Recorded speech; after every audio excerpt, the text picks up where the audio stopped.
Hana, you now hear the applause in the hall. Saw the opposition lawmakers walk out as he began speaking. Next up, Prime Minister Benjamin Netanyahu.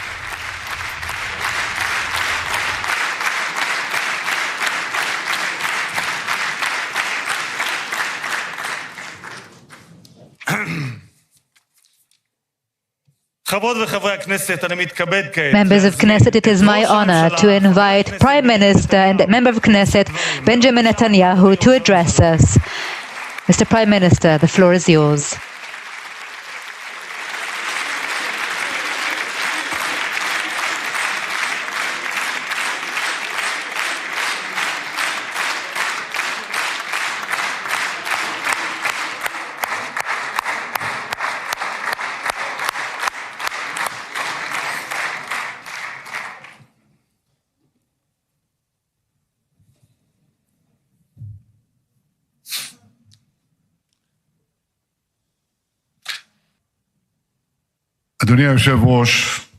Mr. Chairman, Mr. Speaker of Knesset, members of Knesset, you know, heads of state, prime ministers, they come to the Knesset, we greet them warmly, and it's always an exciting moment. For all of us, and for me too. But I have to tell you, Narendra, my dear friend, I am deeply, deeply moved by your visit here today, because I have to be diplomatic. I will not rank it. I'll get into trouble. But I've never been more moved than by your visit here with us, a great friend of Israel, a great champion of the Indian-Israeli alliance, and a great leader on the world stage. Welcome to Jerusalem, my dear friend, Prime Minister Narendra Modi, and your distinguished delegation. Welcome to Jerusalem. Now, I said,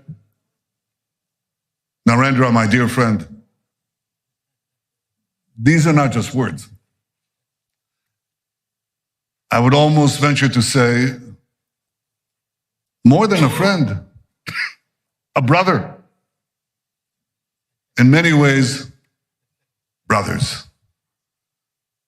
Now, when you were last here, the two of us, were in the Mediterranean coast. And I said, why don't we take off our shoes and go into the water, which we wanted to purify, and we did, with Israeli technology. So, with all deference to our Christian friends, they said we didn't wade in the water, we walked on water. That's not true. We didn't walk on water, but we did perform miracles since then. Because what we have done is we've doubled our trade, tripled our cooperation, quadrupled our understandings in ways that I cannot begin to describe. And in some ways, probably shouldn't describe. But it's been a wondrous friendship, both personally, between the two of us, and between our two countries and our two peoples. You know, earlier today, my wife Sarah and I greeted you in the airport. And just as you came down the steps, we embraced each other. because Prime Minister Modi's personal embrace is something special. It's called the Modi hug. It's well known around the world. And when you hug someone closely, truly, you know it's not an act, it's a real thing. It's called the Modi hug. So I want to return the hug here too from every single one of the Knesset members. And it's not only an indication of the personal relations, of the personal friendship between us, but it really reflects the warmth of the tie between our two peoples. Now, India, as you know, India is a gigantic power of almost 1.5 billion people. Israel is somewhat smaller, somewhat. But Israel is gigantic too. It's a gigantic power. Gigantic in spirit, gigantic in deed, capable of performing miracles. And I want to say that the alliance between us is an enormous multiplier of our individual powers. Enormous multiplier. It's a multiplier of the spirit and the multiplier of deeds and capabilities. We are two ancient civilizations going back thousands of years. And if you look at where human civilization developed on the planet, it developed in a few places. And chief among them, the Indus Valley and the Jordan Valley. These are the places where enormous things developed, enormous spiritual things, conceptual things, matters of the heart, matters of the mind, matters of morality. We're two ancient civilizations, and we had to go through the voyage of time, the odyssey of time, with so many trials and tribulations, and yet 80 years ago, we emerged, the two of us, from British rule, almost 80 years, almost at the same time, achieved our independence. We share so many common interests. We're two democracies. You're a gigantic democracy, but Israel is also, think about what we had to do, what we had to go through, and how we maintained our democracy against challenges that I believe few countries, if any, have faced. We are now deepening our deep bond, את הברית החזקה האסטרטגית הגלויה שיצרנו. יצרנו ברית The overt strategic alliance that we have forged. ולא פחות מזה. It is overt and no less so. שתי המדינות שלנו Our two countries נמצאות בשיא כוחן. are at the heat of their power. Israel is stronger than ever, and India is stronger than ever.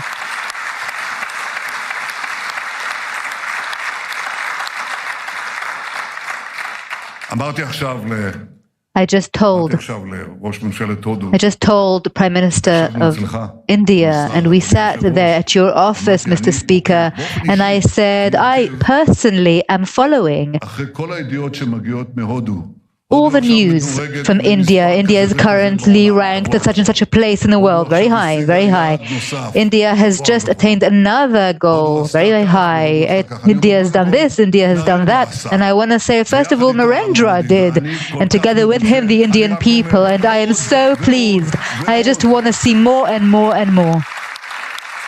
Because over the last 12 years under your leadership, you have initiated reforms, you have invested in infrastructure, you made miles and leaps in health, agriculture, employment, quality of life, technology, innovation. I wanted to tell you that the sky is the limit, not at all. India is a space power, one of the greatest space powers, so the sky is not the limit.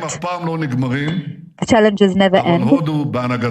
But India, under your leadership, my friend, has established itself as an Asian lion that takes another target, more growth, more progress, more prosperity.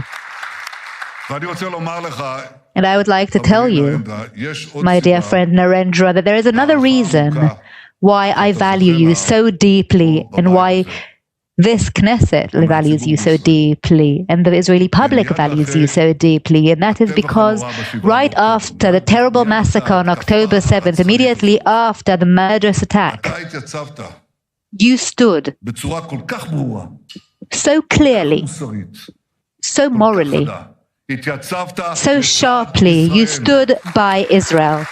You didn't flinch. You didn't waver. You didn't give excuses. You stood next to Israel. You stood by Israel. You stood for Israel. You stood for the truth. Thank you, my friend.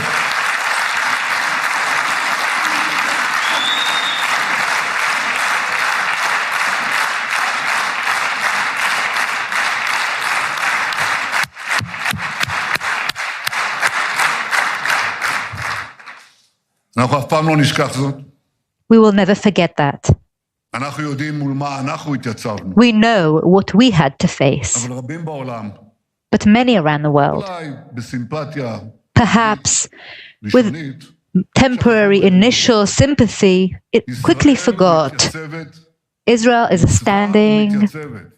has stood and does stand at the forefront מול האסלאם הקיצוני. of civilization against radical Islam. של האסלאם And our הקיצוני.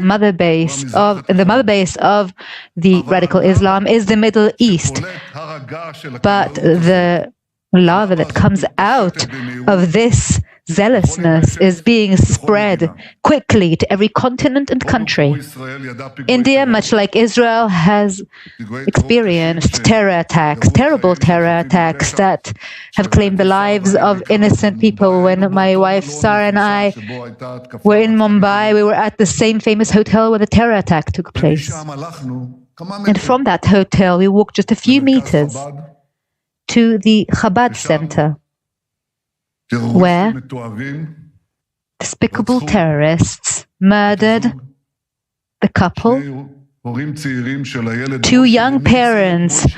of Moishi. And who saved Moishi? One who saved Moishi was his Indian nanny, and we will never forget that either.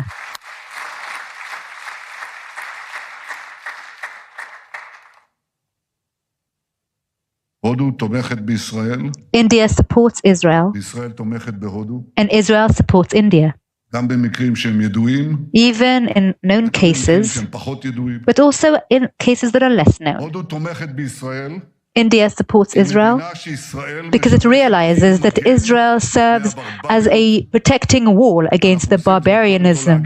And we do that in order to protect ourselves, but also to serve the world of culture. Israel, like India, is a fortress of democracy, of freedom, of human rights, in a wild and dangerous space. The October 7th massacre has clarified clearly either the jihadist axis of evil will break us or we will break it. And we are breaking it and will continue to do so. We have done so and we are doing so thanks to the valor of our warriors, our fighters, our commanders. Such valor, such bravery.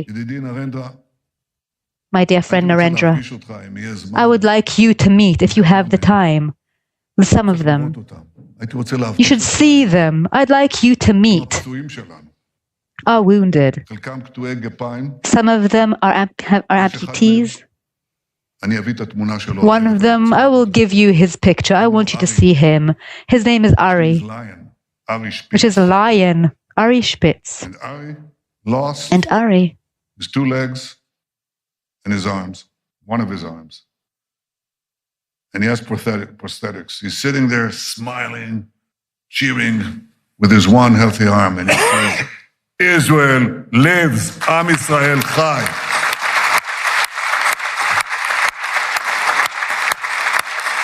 בזכות הגבורה של לוחמינו, thanks to our warriors' bravery, thanks to the educated and brave decisions made by the Israeli government sitting here before you, thanks to our citizens' resilience, thanks to all of that, we have beaten our enemies on 7 fronts of the war of revival. However, my dear friend, we have paid dear prices for it. And I'd like to tell you that our warriors from families that had originated from India fell in battle, and we would like to bow our heads in their honor and memory with all the rest of our warriors who fell. Our war of protection is a very just war, the most just war, but it's not just a battle on the battlefield, it is a war for truth, for the future of humanity. And I must say that we can see that in the battle for the future of humanity, once again, anti-Semitism is rearing its ugly head. We were there just 80 years ago and we saw that anti-Semitism that begins with the Jews and then endangers humanity as a whole. And to face these waves of anti-Semitism and all the lies that we are contending with, we did not bow our heads. But in this battle too, Narendra, we found in you and in India true friends. Anti-Semitism is rising. India stands out. A civilization where Jews were never persecuted by the state, only welcomed. We don't forget that too. Thank you, India.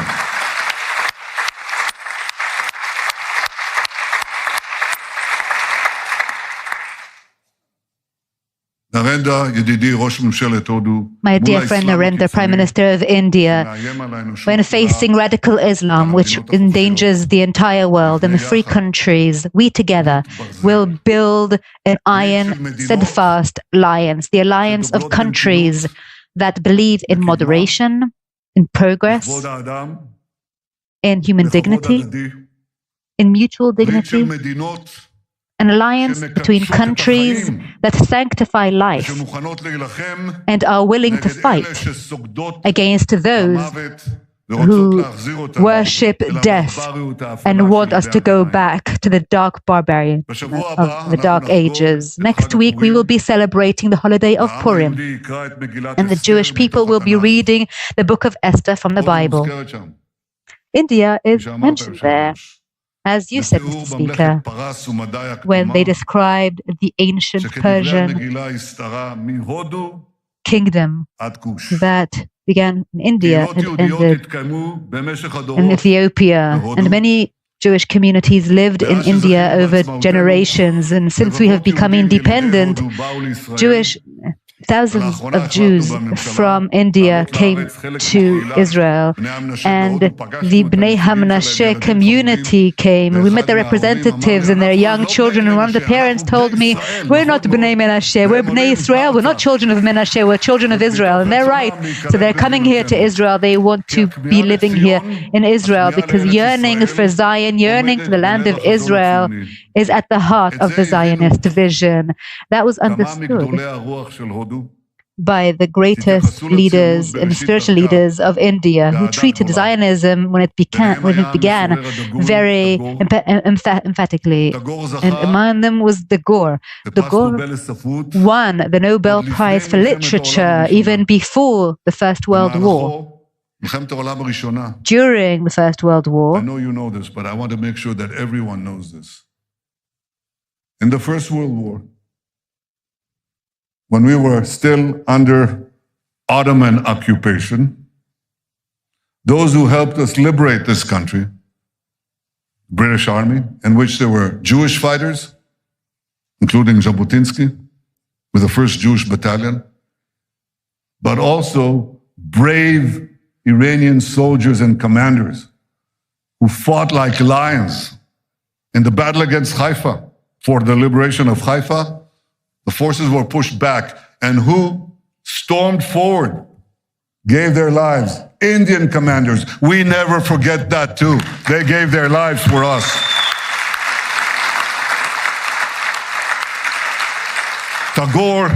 Tagore spoke so positively about our national movement, and his writings were translated into Hebrew. היו מי שישבו את דמותו, עטורת הזקן הלבן, There were some who compared him with his white beard to the prophets of Israel. The words that were written in India spoke to us, as did the numbers that came from India.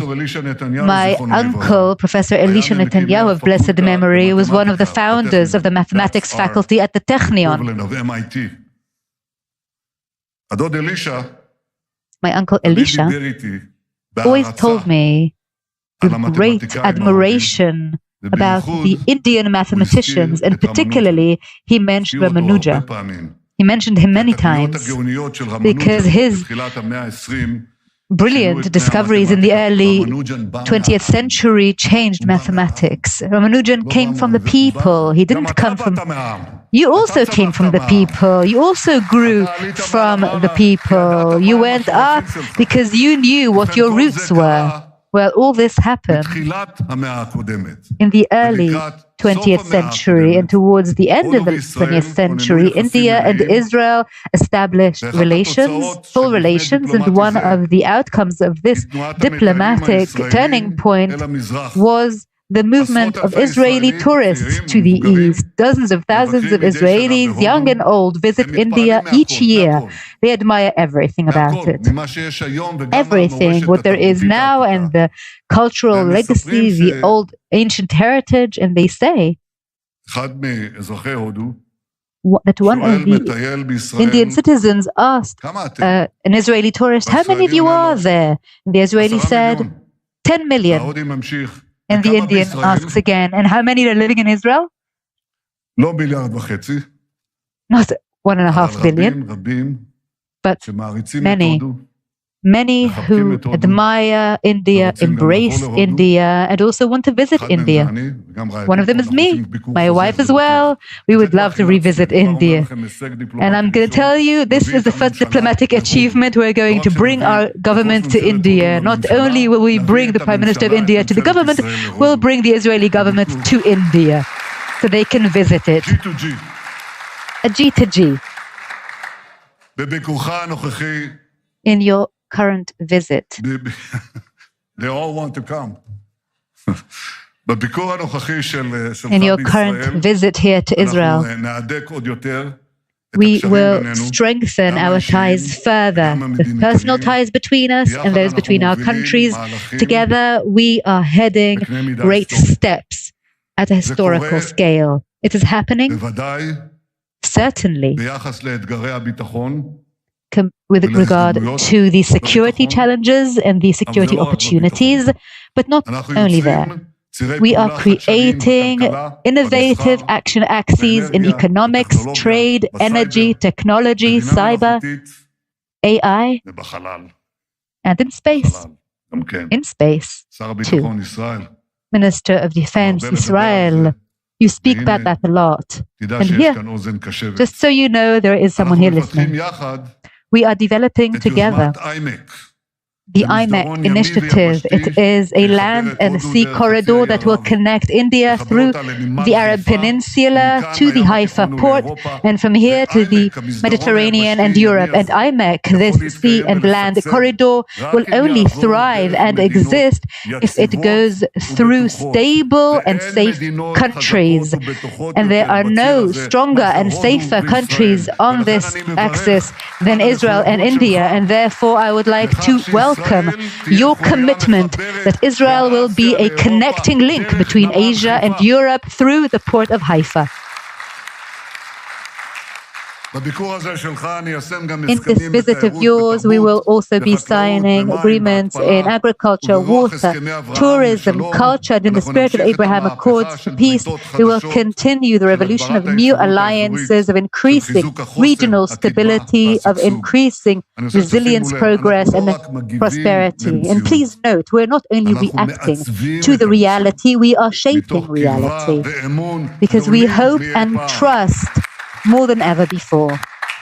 My dear friend Narendra, since your last visit to Israel in 2017, so much water has gone through the Ganges River in India and also in the Mediterranean, where we both dipped our feet in a wonderful summer day. But since then, I've been asked to update you that we are talking regularly. We have spoken dozens of times on the phone. We have such open conversations, such friendly conversations, such warmth from the heart, true warmth, not pretend or fake warmth. Since then, we have continued to promote our relations. We have cultivated the relations between our two countries. Each country has so much curiosity. And I remember the touching experience we had when we visited Gujarat together with you, where you grew up, where you were a governor, and where the Governor Modi discovered the brilliance and genius of Israeli agriculture and brought it to India. And from there, it spread across India. Well, we visited it. And when we visited in Gujarat, hundreds of thousands of residents stood on the streets and cheered and waved Israeli flags and Indian flags. And there was also a huge sign there in Hebrew, a huge sign. This entire building, welcome in Hebrew. So today, my dear friend, you are once again here in Israel, and you are welcomed here with the same warm reception, with the same closeness. In the 21st century, we'll bring the alliance between Israel and India to greater heights, to unprecedented new heights, and I'm sure that the day will come. I'm sure because when we visited in India, you brought a performance, the show of the fantastic Bollywood artists. I'm sure that the day will come when they'll make a movie in Bollywood about the story of brotherhood between our nations. I promise you it will be a huge hit. Prime Minister Modi, my dear friend Narendra, I would like to congratulate you and welcome you and your delegation from the bottom of my heart. Welcome, blessed be you here in Israel, here to Jerusalem. Thank you with dear friendship and dear respect. Welcome.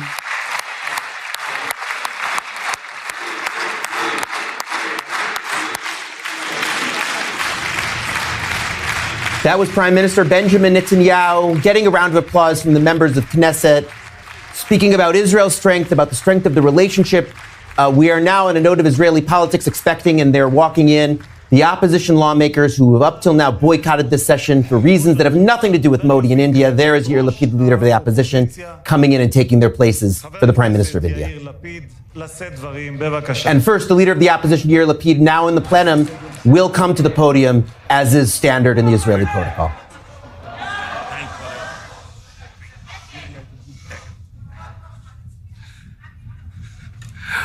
Mr. Prime Minister, I'm only going to take a minute of your time to make sure you know whatever happened here today has nothing to do with you. The entire state of Israel.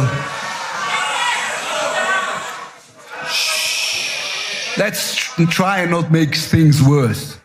The entire state of Israel is filled with admiration to your leadership, to your friendship, to the fact that you were here for us in our time of trouble, and to the alliance, the eternal alliance between our two states. So thank you very much for being here. And we are all, both sides of the aisle, looking forward to hear your speech. Thank you so much, sir. Thank you.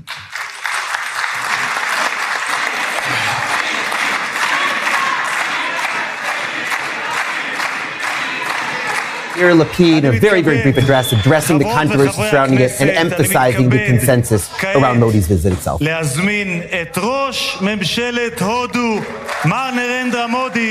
Minister Modi.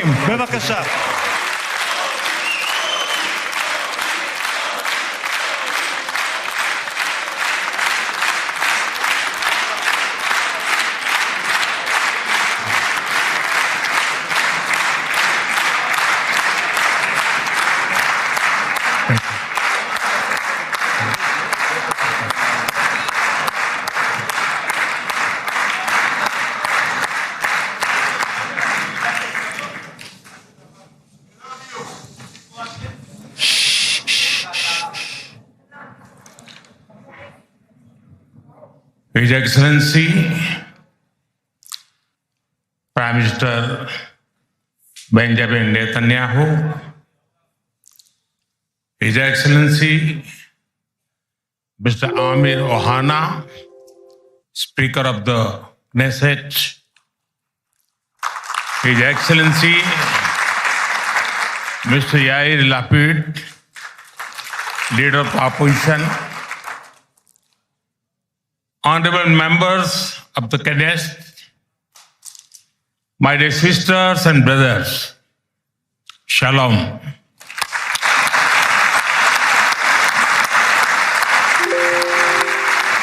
Namaste. Honorable members,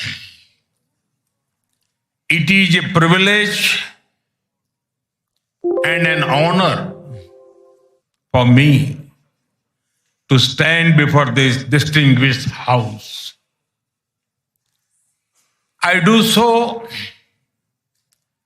as the Prime Minister of India and also as a representative of one ancient civilization addressing another.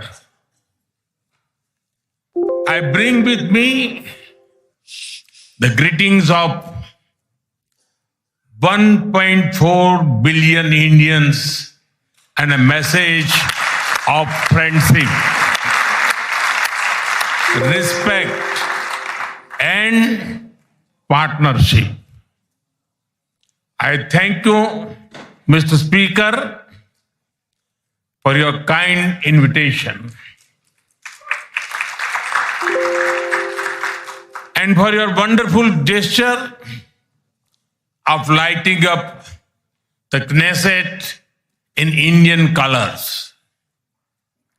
Your visit to India 3 years ago was the first by a Speaker of the Knesset. And thanks to you, I am the first Prime Minister of India to address this august gathering.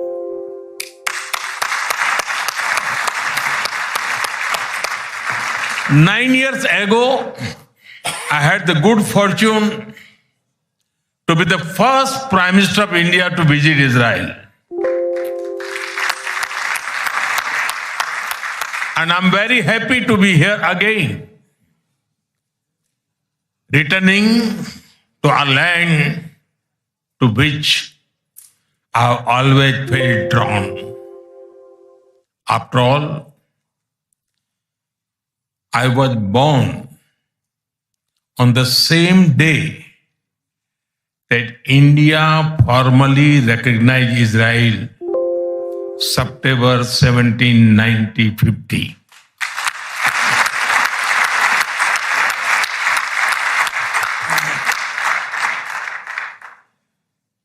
Honorable members, I also carry with me the deepest condolences of the people of India for every life lost and for every family whose world was shattered in the barbaric terrorist attack by Hamas on October 7. We feel your pain. We share your grief. India stands with Israel firmly, with full conviction in this moment and beyond.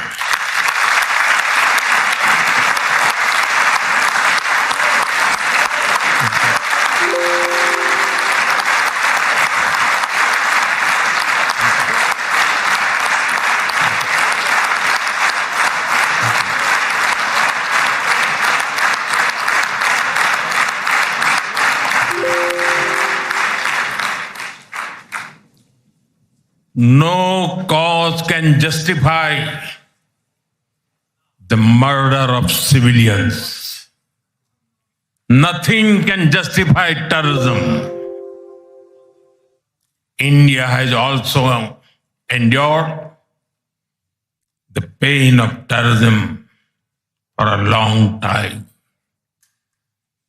We remember the 26/11 Mumbai attacks and the innocent lives lost, including Israeli citizens. Like you, we have consistent and uncompromising policy of zero tolerance for terrorism with no double standards.